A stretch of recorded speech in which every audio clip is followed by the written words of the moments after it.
Hi, it's Vincent here, founder of the Property Marketing Academy, where I teach real estate agents and property owners how to market more effectively so that you can achieve a premium price and avoid underselling your home. I don't know if you've ever asked this question yourself, but how do you make sure that you get the best price for your home? Well, I've had that question rolling around for years. See, I've been in real estate for over 20 years now, and what I found is that things have changed so much, and I was probably the most technophobic real estate agent in the country when all of this internet space came in, and social media and all these different platforms and different technologies that are now available. And it was purely because in the agency, it was my age, I suppose. We were sort of reluctant to embrace these changes. And I was the last person in the office that they'd actually let anyone near the photocopier, because I'd always break it, or the computer. So that's just, you know, why am I telling you this? Just to give you an idea of where I've come from out there in this journey of discovery to try to find out how to market property more effectively and be in a position where we look at all these changes that are taking place out there with technology and how it's impacting our industry. See, one of the things I did find is that nowadays it's not about to try to get the best price for your home. It's not actually necessarily about employing the agent who's got the most properties for sale or the biggest profile, or even to the point of employing the agent who's the best negotiator. Because the negotiation plays a very, very vital role in achieving the best possible price. But there's another cog in the wheel, there's another component that is vitally important, and that is the marketing side of it. And it's really got to a point nowadays where employing the best marketer is a better decision than necessarily going down the path of employing the best negotiator. If you get a mixture of both, then ultimately you're in a situation where you should be able to get the best possible price that's out there in the marketplace for you today. But one of the things that I've found is that as I was going through trying to find solutions around this, I actually went out and I personally visited over 2,000 real estate agents. I've also been out and done a lot of interviews with people. I've done a lot of online research. I've done some all-nighters, tuning into webinars from overseas, just delving into all of this marketing and different strategies involved in trying to get the best price for a home.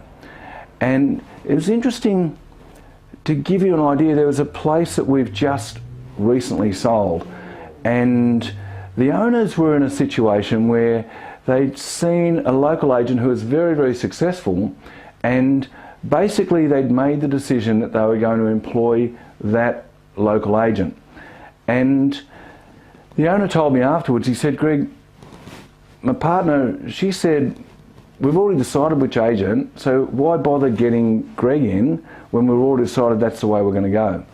And it was interesting he said that, because when we sat down and had a discussion around it all, they were blown away by all the different avenues and channels that we could market their home to make sure that we maximise the price. And to cut a long story short, that agent, who had a lot of signs and a lot of sales in the area, told them that they would sell their property for about $430,000, $440,000, and a dream price, their dream price would be $450,000. And yet, we've sold the property in a week. It was 2 open homes, and it sold in, it was 8 days. And we sold the property for $470,000. So even at their dream price, there's an extra $20,000 tax-free that they actually achieved through this particular strategy by using this framework and strategy that I've actually put together that I'm going to share with you today. You see, when we look at the old world of real estate and the new world, things have changed. It's not about just putting a sign up, putting the property up onto realestate.com.au or domain.com.au and then maybe putting it into print media.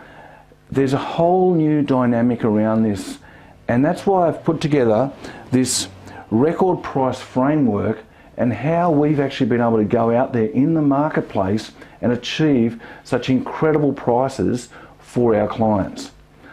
So the first one I want to talk to you about with this record price framework is when we're marketing a property, the important part is that as an owner, you're in a situation where you'll do your part. You'll do the gardens, you'll dress the place up, and just to give you an idea, this other property I was telling you about, all they basically did was that they got a professional cleaner in, because the wife said to me, look, I'm really not in a situation where I'm a really good cleaner. So she paid a few $100s, got a professional cleaner in, and the dogs in the backyard, there was a little bit of dirt in the backyard, so they basically got some rolls of turf, put them there, and then their presentation was basically done. So there are some things that you're going to do around your home, I'm sure, from a presentation point of view, but our job as a real estate agent is to make sure that we actually look at other ways that we can add value to your home. And this first one is we want to increase the perceived value. And what I mean by that is that when you actually have a property that goes out there into the marketplace, our job is to give it the perception that it's worth a lot more than the next place that's sold down the street and the other one that's sold around the corner. Because every home is individual. There are no two homes that are the same. There's always different colours, there's always different people living in them, there's always different furniture. So what happens is that we need to look at how we can increase the perceived value of your property. And when you put it in the context of, from a marketing perspective, it's like a glass of water versus a bottle of Evian. A glass of water has very little value, and yet people will go and buy a bottle of Evian for $7 or $8 or $6 or $7, whatever it is. And yet the intrinsic value of both, it's both water, but yet this particular one, because it's packaged well and promoted properly and it's got this name about it and this brand, all of a sudden people are in a position where they will pay extra for that particular product versus something they see as very little value. And that's the important part with your property, is that we can do things to increase the perceived value. For example, one of the things you can do, if you get a professional property video done, which we're not talking about one of those ones where it's animated slideshows, those ones actually frustrate buyers, but a professional property video, it said that, I did an interview with Renice Brewster from Visual Domain, and she said that a property video actually increases the perceived value of a property by 6%. Now if you add 6% to the value of your home, just by getting a video done on your home, it's a great investment. So looking at some of these new technologies can really help you to increase that value. The second part is understanding buyer behaviour. When we had that office and the buyers weren't coming into the agency, that was a really big aha moment for me and for my business, because it made me understand that buyers are now in a situation where they do so much more research online, and they'll look at all different angles. So they'll look at your place from Google Earth, they'll look at your place from all these other different applications. There's augmented reality that they can look at your home through. There's also information that's available now that shows what the place down the road sold for, what the house next door sold for, how much you bought your place for. All this information is now available online, and people can delve in and they can see so much more about your home. And it's important to understand this buyer behaviour and how to promote your property in such a way that it targets and engages with those buyers more effectively in the mediums that they use.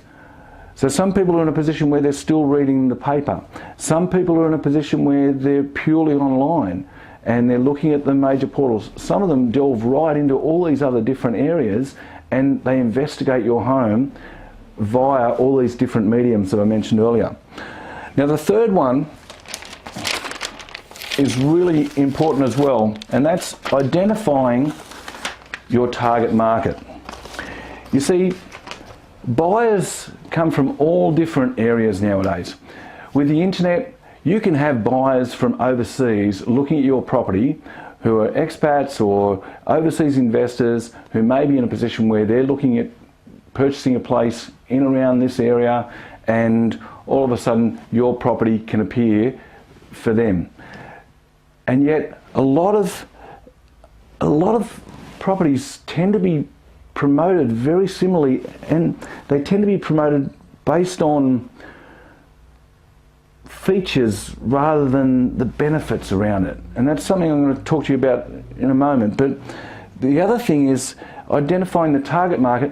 Who is the best buyer for your home? Where would that person reside now? Are they a local buyer? Are they connected to a person who lives in that area, who may be friends with a neighbour? Are they the heart buyer? Are they that best buyer for your property? Or is it someone who's just sold from an area where there's a lot more money being paid for some of these properties, and people are in a situation where they're either wanting to upsize the size of their land, or they're trying to come out to this area for a lifestyle change? Who is the buyer, the best buyer out there in the marketplace for your property? Who would suit your property the best? And where do they come from? That's what's really important about this whole strategy of identifying your target market. Because once you identify your target market, you can then do some amazing things. Facebook's an incredible platform now for being able to target to people in specific demographics, age groups, different areas. So that's another way you can actually target to this market. And then fourthly, this is something I was touching on before, is that the way that your property is marketed, it's really important to sell the experience. What it's like to live there, how close to the schools, what it's like during the day, what it's like during the night, what it's like to travel into the city, all the different things that are available around the area. What are some of the great spots to go to? What's the shopping like? What are the schools like? All those different things are very, very important, especially for an out-of-area buyer. And one of the best ways that you can sell the experience is not only through your photos and through the text, but also, like I mentioned earlier, through the use of property video. So I'm not saying property video is the only thing that I would look at doing, but it's definitely something I would consider if you are looking at putting your place on the market and trying to get a great price for your home. And then fifthly, like I said earlier, you may think, well, the fifth part is about the negotiation side of things. But it's not actually. That is a very, very important part. Don't get me wrong, negotiation plays a huge part in achieving the best price. But this last part is something that I'm seeing a lot of agents are actually missing out on, and that is monitoring and reporting. Understanding this buyer behaviour and online consumer behaviour. Nowadays you can get so many different metrics around how many people have actually viewed your property online. And one of the things that I talk to agents about is I don't actually call them visits or views anymore. I actually call them online inspections. You see, people go through and they'll look at all the photos, they'll look at all the text, they'll delve in and delve in and delve in to find out more information about your home before they'll put the key in the car, into the ignition and drive to your property to see the home. People are very time poor nowadays, and like I said earlier, they go through what I call the deselection process, where they'll say, yep, we'll have a look at this one, no, we won't see that one, we won't see that one, we won't see this one. So you want to make sure that you're on the list of homes that people want to inspect. And it's really important, this monitoring and reporting, when we delve into the behind the scenes of what's happening with your property once it goes onto the market, you're then in a situation where armed with this information, you can make much better decisions about your home and whether or not this particular buyer is the best buyer, or whether or not to wait for a week or two and see if we can find another buyer. You've got this opportunity to see what's actually happening and the engagement that's happening around your home.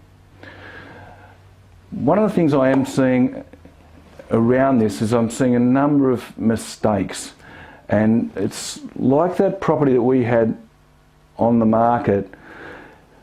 We launched it into the marketplace, and the first open home, even though the other agent had told them that their dream price was $450,000, and if they got that they should take it.